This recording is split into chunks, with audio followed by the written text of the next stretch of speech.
Hello, bankers. A very good evening to all of you. Welcome back. So, guys, in this particular session, we are going to talk around or practice question in cases based on ratio analysis. Okay. So, in our previous session, where we already done with our basic introduction to financial management. So, from today itself, we are going to decode the different topics of your module C. So the very first one is ratio analysis. Okay, so as I earlier said, ki, like this entire unit is kind of concept oriented or concept driven. Okay, so we have so many concepts related to different topics. So you have to first build your understanding regarding these particular concept, then only go for these MCQs or case studies, right? So like in case of ratio analysis, there are so many questions. Like you can expect two questions based on this. One is based on the fundamentals of ratios, and sometimes they'll ask you to calculate quick ratio or asset test ratio or EPS or आपका operating profit margin, net profit margin, in these kind of things. ठीक है? So we already done with our concept classes. I hope सबने आपका concept classes देख लिया होगा. So let's have a quick look about the ratio analysis. Okay, so meaning of accounting ratios, classification of ratios, uses of accounting ratios, limitation of accounting ratios, calculation and interpretation of various ratios, different user and their after their uses of ratios. Okay, so again I'm saying this thing, like module C is more toward the concept driven. Okay, we have so many numericals which are generally part of this one, but in your JIB examination 70% question will be based on your concept driven things. Okay, तो 70% time ऐसा होगा, let's say on an average you can expect 25 question based on this particular module. Out of 25 question, 20 question or 17 to 18 marks questions और downside 15 आपका they'll be led by the concept even from this particular one. ठीक है, so जब मैंने ये exam आपका लिखा था तो उस समय पहला शिफ्ट मेरा था and there was no numericals based on ratio analysis, but in shift 2 and shift 3 and even 2024 as well, so there was question based on numericals. ठीक है, so now when you talk around the ratios, ठीक है, so ratio is generally part of interpretation. Okay, हमने आपका discussion किया around the different stages of accounting. It start with the recording stage through journal entries, then we have summarizing through ledgers, then we have classifying through ledgers, then we have summarizing through trial balance, then we have reporting. Under reporting we have profit and loss account, and we also gone through the trading accounts, and then we have balance sheet statement and your cash flow statement. Okay, तो ये sequence आपका. Now the final part of the accounting is basically interpretation. Okay, so how we are using that, like let's say if you open profit and loss account or balance sheet of a company, so there are so many entries, okay? Like they are kind of complex in nature if you do not know the accounting things. Okay, so to make that particular thing simple, we have financial model. In financial model we have these ratios. Okay, so there are certain ratios, means formulas. After applying those particular one, you can come to the conclusion part. Okay, तो जैसे like if you want to check the liquidity of that particular firm, कि इस company के पास कितना amount का runway बचा है to operate that particular business. ठीक है, so it is like we have cash ratio, cash and equivalent, quick ratio, current ratio, आपका interest payout, not interest payout, your working capital ratio. If you want to check the long term solvency of that particular company, we have debt to equity ratio, we have equity ratio, debt ratio, interest payout ratio. If you want to, like as an investor, if you want to invest in that particular company, so for that we have different ratios like earning per share, dividend per share, price to earning ratios. If you want to check the profitability of that particular company, you have operating profit margin, net profit margin, your gross profit margin and all. ठीक है, so according to your uses based. ठीक है, so now अब इसका मतलब ये नहीं कि there is no use of balance sheet or profit and loss account. They are very important because they are the base for your interpretation. Because Like in case of ratio analysis also, you will pick data from those particular reports itself, right? So now I'll take two session for ratio analysis. Like in first session, I'm going to I'm going to deliver a set of questions, basically in numericals in nature, apart from the first question. Then I'll give you a formula sheet. In next session, we will start with the major list of major ratios. Just do consider them. Initially do the open cheating. Open cheating means you can write down those particular ratios whenever you are solving some questions. So just see that particular one, आपको देख लेना है, कोई बात नहीं, ठीक है. If you practise again and again, so you will be able to memorise those particular things, ठीक है. तो इसलिए आई सेड कि we'll have at least two session based on this one because important one, and it is also going to help you in some other examination like CAIB, or if you go for the risk management, or if you go for RBI or any other regulatory bodies. Okay, chalo. So we will start with our very first question, very basic question, assuming कि आप सबने concept classes आपका देख लिया होगा, ठीक है. तो first question is which of the following is not a classification of functional ratio analysis, ठीक है. So like ratios and the classification of ratio analysis is generally categorized between two areas, ठीक है. One is the very first one is traditional.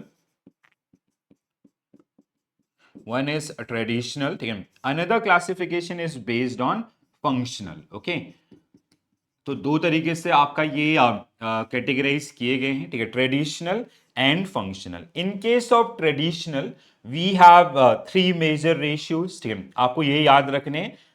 इसके अलावा जो भी है सब आपका फंक्शनल है, ठीक है. So you have to like in this we have profit and loss account ratio, ठीक है. So profit and loss account ratio. Then we have balance sheet statement ratio, ठीक है. So balance sheet ratios. Then third one is composite.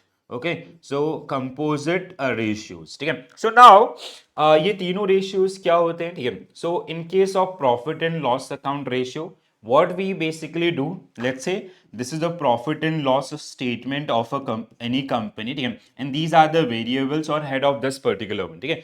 So in case of profit and loss account ratio, what we generally do, we compare between two variable of profit and loss account itself, ठीक है. In case of balance sheet ratio, let's say this is a balance sheet of a company, ठीक है, asset, liability, equity, ठीक है.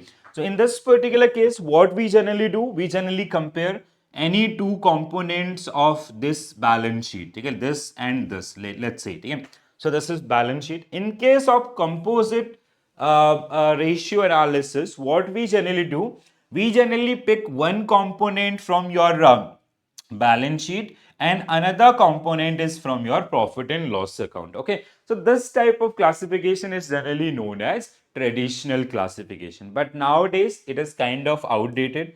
Nowadays we generally use functional classification of ratio analysis. It is basically, you can say, use based classification. Use based means like as an investor, if you want to invest in market, if you want to check the profitability of that particular company, if you want to check the earning per share of that particular company, so there are some ready-made tools. So like if you want to check the profitability, so we'll go for net profit, operating profit, gross profit margin ratios. If you want to check the market prospect of that particular company, so you will go for EPS, DPS, PE ratio and all.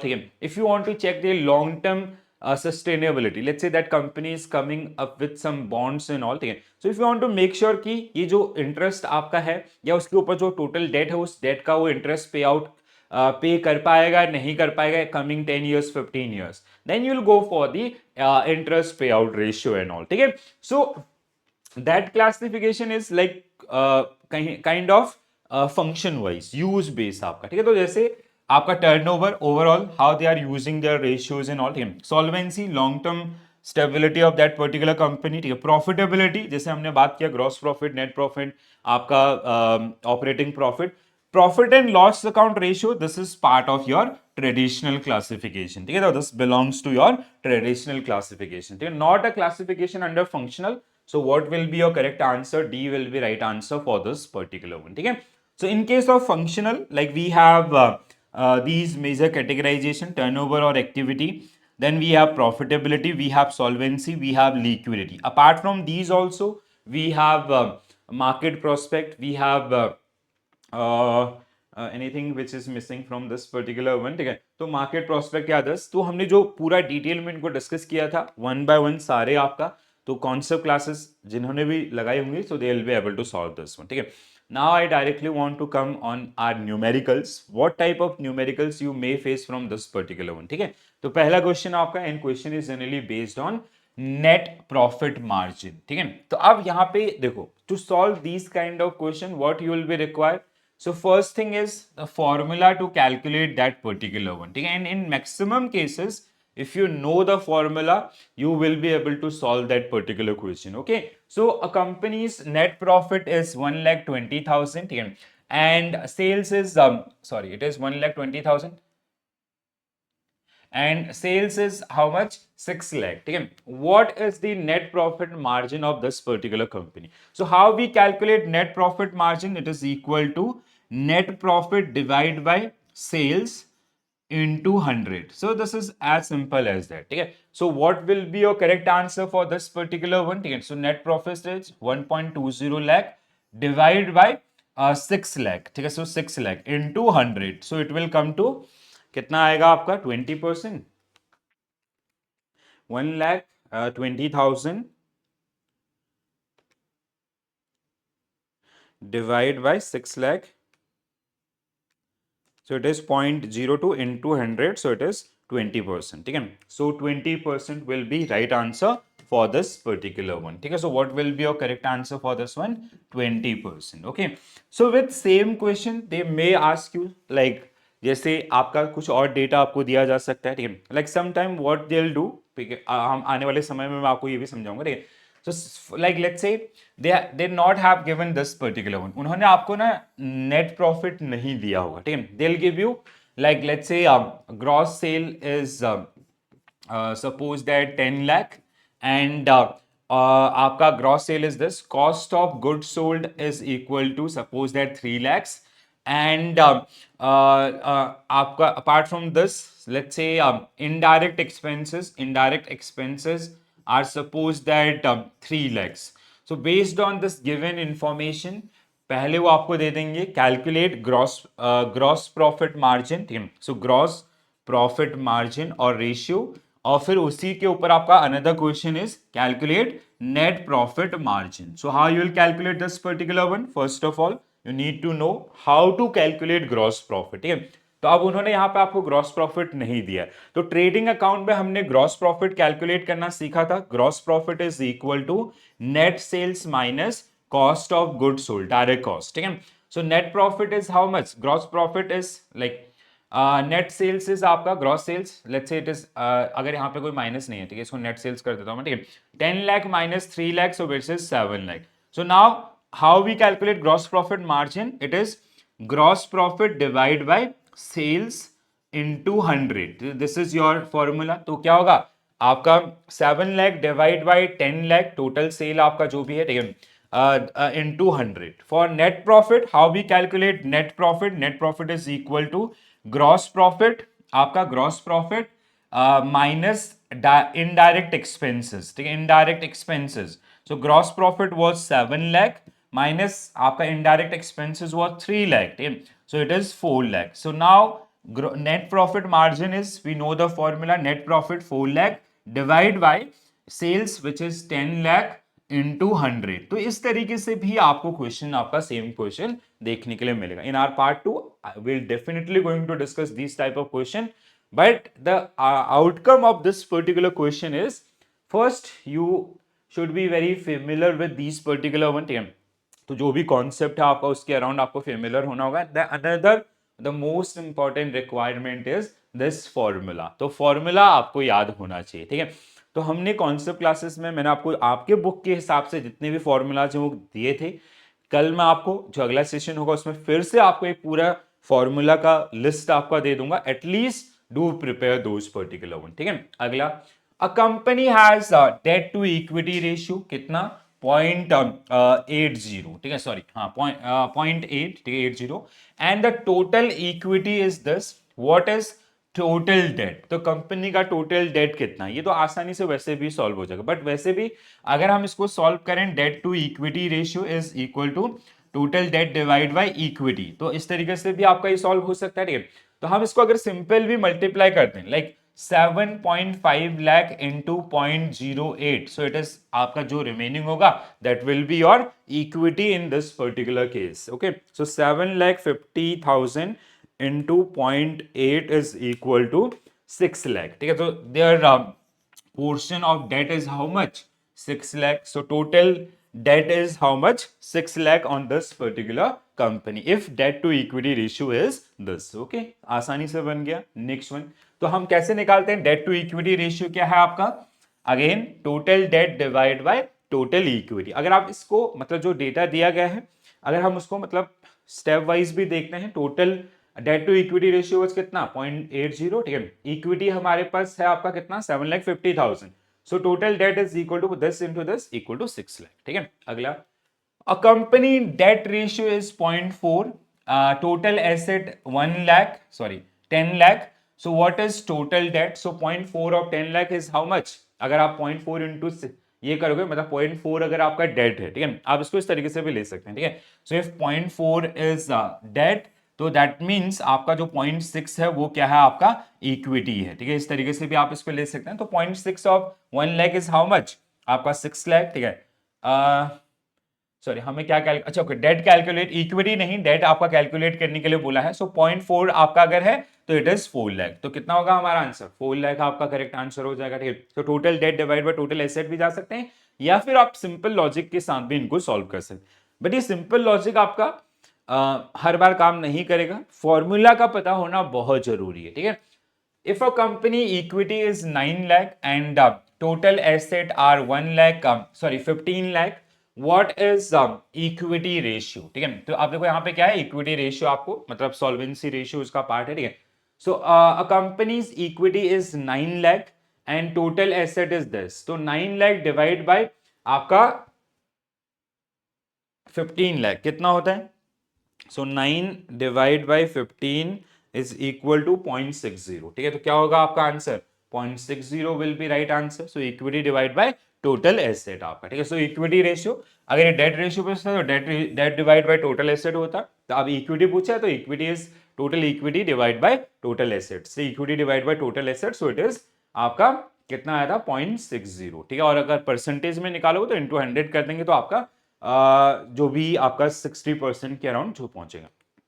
Next one, if the total debt of a firm is 5 lakh and its equity is 10 lakh, what is debt to equity ratio, तो total debt divide by equity, ठीक है। सो क्या होगा आपका total date कितना है इस company का 5 लाख, ठीक है। सो 5 divide by equity is 10 lakh, ठीक है। सो इट इज 0.5, सो 0.50 नहीं, हाँ, सो 0.50 हाँ, बी आपका, ठीक है। सो 0.50 बी आपका करेक्ट आंसर हो जाएगा, परसेंटेज में निकालोगे तो 50% आपका, ठीक है। सो 0.50, ठीक है।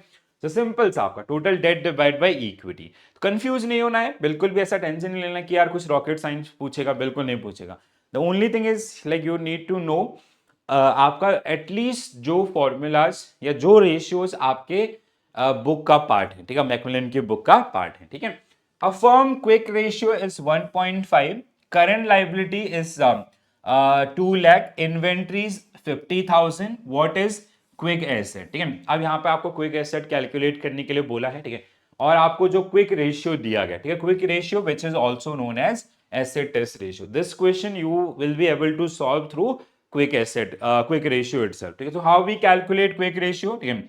So quick ratio is equal to quick assets divide by quick liabilities या करंट लाइबिलिटीज आप जिनको बोल सकते हैं, ठीक है। सो इन दिस केस आपका, अब देखो यहाँ पे क्या है, क्विक रेशियो इज 1.5, ठीक है, and quick asset is how much, quick asset आपका क्विक एसेट हम लोग सॉरी आपका quick asset we have to calculate quick asset, ठीक है। एंड लाइबिलिटी इज आपका, लाइबिलिटी आर कितना 2 लाख, ठीक है, 2 लाख, ठीक है।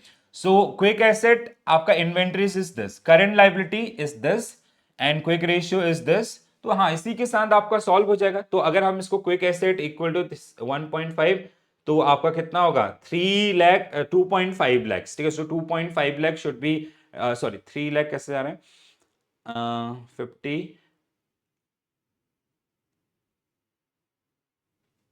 Okay. So quick asset is equal to current asset plus अच्छा okay, minus inventory, sorry minus inventory minus 10, but इसका कोई यूज नहीं है, ठीक है।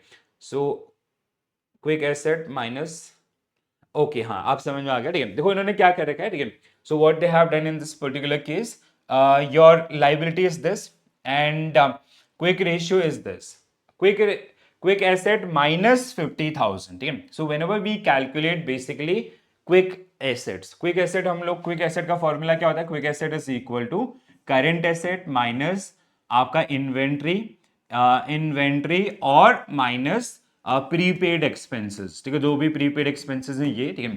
क्विक लाइबिलिटीज हम लोग कैसे निकालते हैं, current liability minus current liability minus cash credit minus overdraft, ठीक है। तो ये आपका इन दोनों के लिए, तो अब हमने इसको क्या किया, ठीक है। करंट एसेट आपका minus inventory divide by total liabilities, हमें एक्चुअली अब इस केस में 1 अच्छा, अगर हम इस फॉर्मूले के हिसाब से इसको लेके चलें, if you talk about the quick asset, so it is 1.5 into this plus 50,000, so it went to 3 lakh rupees, again completely आपका formula driven, ठीक है। A company operating profit is 10 lakh and it has sales of 5 lakh, if the interest expense is 2 lakh, ठीक है। interest expenses कितना आपका 2 lakh, so what is interest coverage ratio, तो interest coverage ratio हम लोग कैसे निकालते हैं, operating profit divide by interest expense, ठीक है। सो operating profit divide by interest expense, तो इंटू 100 आपका, अगर आप रेशियो परसेंटेज में नहीं है तो भी आपका आसानी से, ठीक है। तो in operating expenses how much 10 lakh and 2 lakh, तो ये कितना हो जाएगा आपका 5, ठीक है। तो 5 will be correct answer for this particular one, ठीक है। सो इंटरेस्ट कवरेज रेशियो आपका operating profit divide by interest expense, operating profit ratio होता है क्या एक्चुअली आपका, कि if a company issuing another debt, ठीक है। जैसे कोई कंपनी आपका, या आप उसके एग्जिस्टिंग डेट पे भी इसको कैलकुलेट कर सकते हो कि उसने टोटल आपका बॉन्ड्स या अदर्स जो लाइबिलिटीज हैं, ठीक है, आउटसाइड लाइबिलिटी, उसके थ्रू कितना पैसा आपका रेज कर रखा है, कितना उसका इंटरेस्ट पे आउट हो रहा है, ठीक है। अब वो उसकी कैपेबिलिटी है इंटरेस्ट पे करने की या नहीं, या अगर कोई नया डेट वो ऐड करता है तो उसमें वो इंटरेस्ट पे आउट कर पाएगा या नहीं कर पाएगा, that is generally part of this particular outcome आपका, ठीक है। Company ABC, a small business that sell furniture on credit. The company credit term are 30 days, meaning customer have 30 days to pay for this purchase. In the past year, company ABC had net credit sale of 10 lakh. The company average account receivables are 2 lakh 50,000. What is ABC receivables? ठीक है, तो हम इसको कैसे निकालेंगे आपका, सो 10 लाख आपका divide by 2.5 lakh, so it is equal to 4, so 4 will be correct answer for this particular one, ठीक है। तो बेसिकली आपका अगर हम लोग इसकी बात करते हैं, ठीक है, सो 4 हाँ करेक्ट है आपका सेकंड ऑप्शन, ठीक है। So turnover ratio is, debtors turnover ratio is credit sales divide by average account receivables, ठीक है। So credit sales was how much, आपका credit sales was 10 lakh and आपका अकाउंट रिसीवेबल्स, आपका average receivables was 2,50,000, again completely from formula driven, ठीक है। ABC Incorporation present the following financial detail. Current asset 5 lakh, current liabilities आपका 2 lakh, ठीक है। So calculate current ratio, calculate current ratio. Additionally, what would be the effect of issuing new share on current ratio, ठीक है। तो company आपका जिसका current asset आपको दिया हुआ है, ठीक है, और आपका करंट लाइबिलिटीज आपको दे रखी हैं, तो बहुत आसान हो जाएगा। So what will be the current ratio, ठीक है। So current ratio is equal to current asset divide by current liabilities. So current asset 5 lakh, आपका लाइबिलिटीज आपका कितने हैं 2 लाख, ठीक है। सो इट इज आपका 2.5:1, ठीक है। तो करंट रेशियो इज 2.5:1, ठीक है। So current ratio is 2.5:1। अब ये क्या कह रहा है, what would be the effect of issuing new shares on the current ratio. तो अगर कोई कंपनी आपका शेयर इशू कर रही होती है, ठीक है, तो उसका इसके ऊपर आपका कोई बेसिकली जो इम्पैक्ट है वो आपका देखने के लिए नहीं मिलेगा, ठीक है। सो अच्छा okay, cash will receive improvements आपका होगा, ठीक है, ठीक है, सॉरी गाइस, ठीक है। So basically how they have taken this particular one कि अगर let's say this company issue this company issue 50 crore rupees new shares, ठीक है, so they'll their cash component will increase by 50 crores. Cash is a current asset, so their current asset efficiency will increase, ठीक है, so that is the one. So if the issue of new shares for cash, it will result in increase in the current asset, hence there will be improvement in that particular one, sorry, ठीक है, समझ में आया? Like it is simple कि company ने 50 करोड़ रुपए के shares issue किए कैश में आपका, so they are going to receive 50 crore rupees in cash, तो cash is the current asset, ठीक है, तो अब उनका जो ये करंट एसेट आपका है, ठीक है, earlier it was how much आपका 5 लाख, नाउ इट इज 5, जैसे suppose that they have issued shares of 50 crore, तो 50 करोड़ 5 लाख हो जाएगा, ठीक है, सो ऑब्वियसली इनका जो करंट रेशियो है वो क्या होगा आपका इंक्रीज होगा, ठीक है। Next one, which of the following statement is incorrect with respect of ratio analysis concept driven आपका, ठीक है, so according to ratios can be classified between traditional and functional, बिल्कुल सही है, ठीक है। Traditional classification is based on financial statement like balance sheet ratio, profit and loss account, and composite, again true. Inter statement or composite ratio is an example of okay, आपका क्या होना चाहिए था यहाँ पे आपका ट्रेडिशनल, ठीक है, इट शुड बी ट्रेडिशनल, आपका तो ट्रेडिशनल होना चाहिए था, ठीक है, तो ये आपका गलत है, तो हमें क्या पूछा गया था, इनकरेक्ट स्टेटमेंट, आपका C will be correct answer for this particular one, ठीक है। Next one, ABC company reported a net profit income 5 lakh rupees for fiscal year ending 31st March. The company has 1 lakh common shares outstanding. There is no preference shares. Additionally, the market price of per share is 40 rupees. Calculate PE ratio, price to earning ratio. तो अब now again formula driven कैसे ये question आपका answer होगा, और ऐसे type के question कि with one questions they are testing your two concept, दो कॉन्सेप्ट कैसे टेस्ट हो रहे हैं। So how we calculate PE ratio, price to earning ratio is current market price divide by EPS, earning per share, ठीक है, सो आपका ये होता है फॉर्मूला किसके लिए, आपका पीई रेशियो के लिए। So as per the given information we have only current market price, and that EPS is not given in this particular question. So that means to solve this particular question, first you have to calculate the EPS. Now how we calculate EPS? EPS कैसे calculate कर रहे होते हैं हम लोग आपका? So EPS, earning per share, is equal to profit after tax, net profit, minus dividend, divide by number of shares, okay, so number of weighted number of shares, ठीक है, इस तरीके से आपका कैलकुलेशन।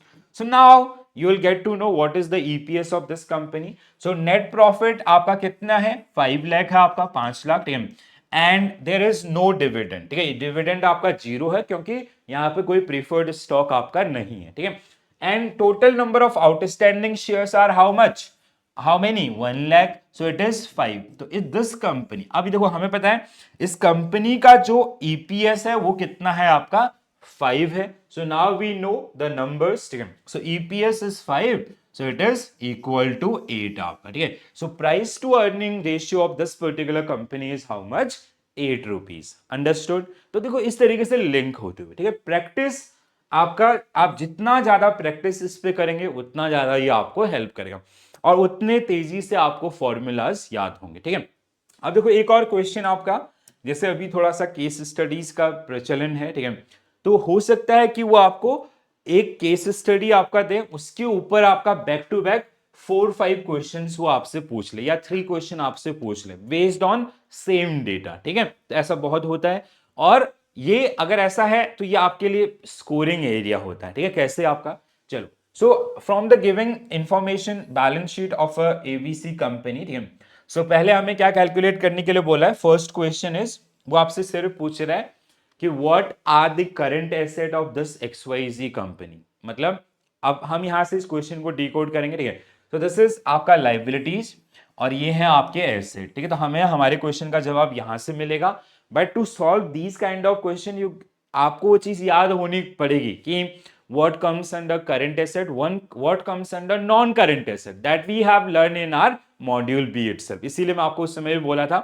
बैलेंस शीट इक्वेशन के साथ मैंने आपको current asset, non current asset, current liabilities, non current liabilities ये काफी ज्यादा डिटेल में दिखाए थे, ये रीजन था उसका, ठीक है। अब देखो लैंड एंड बिल्डिंग क्या है आपका नॉन करंट एसेट है, ठीक है, तो इसको हम इंक्लूड नहीं करेंगे। बिल्स रिसीवेबल आपका करंट एसेट है तो ये ऐड होगा। कैश एट बैंक का आपका करंट एसेट है तो ऐड होगा।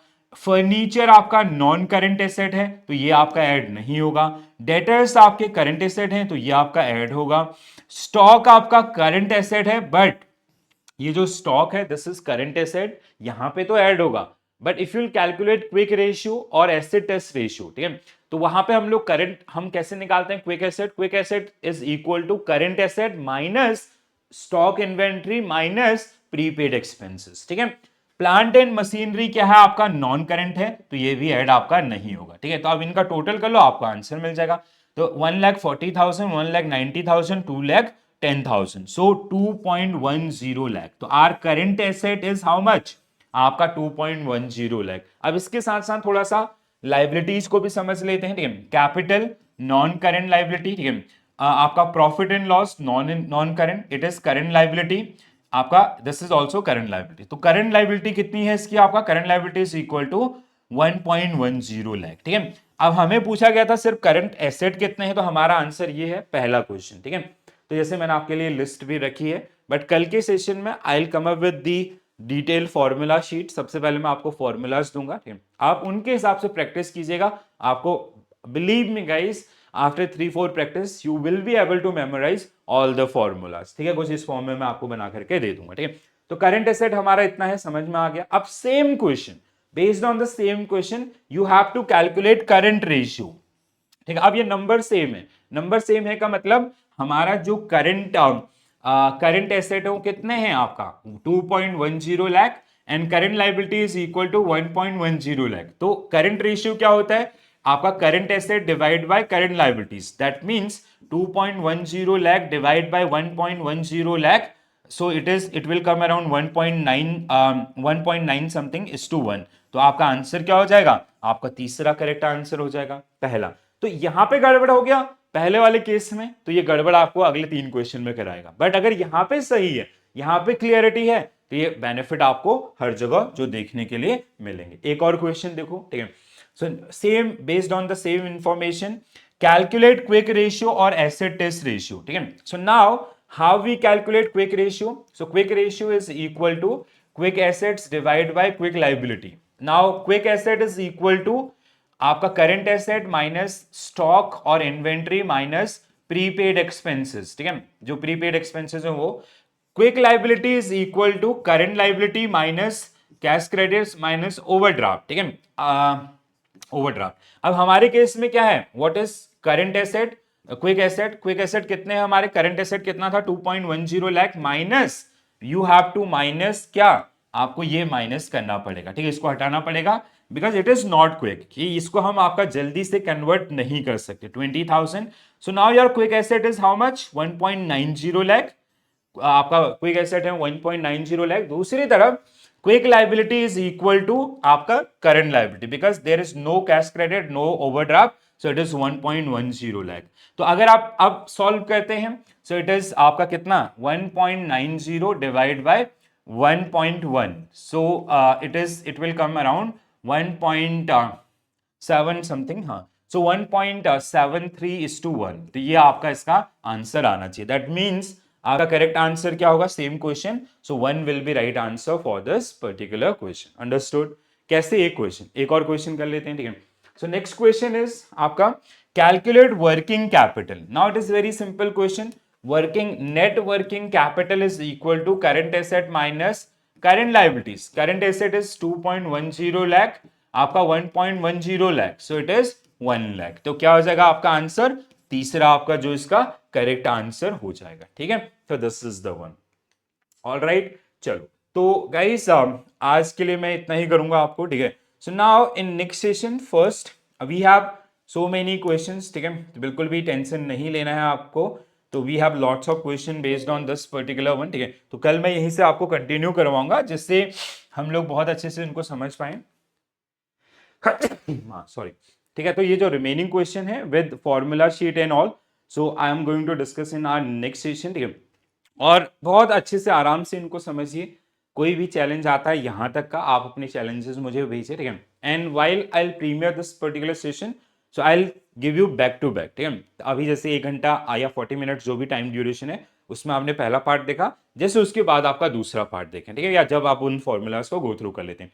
Initially what you have to do open cheating means आप इन फॉर्मूलाज को कहीं पे लिख लीजिए, और जैसे जैसे आपका मतलब लिखने का मतलब जैसे कोई क्वेश्चन सॉल्व करो तो उसको देख लो, प्रैक्टिस में आओगे ना तो आपको चीजें याद रहेंगी। और जैसे मॉक में मैंने बहुत सारे क्वेश्चन इंक्लूड किए हैं, बार बार आप इनको प्रैक्टिस करोगे तो आसानी से सॉल्व हो जाएंगे, ठीक है दोस्तों।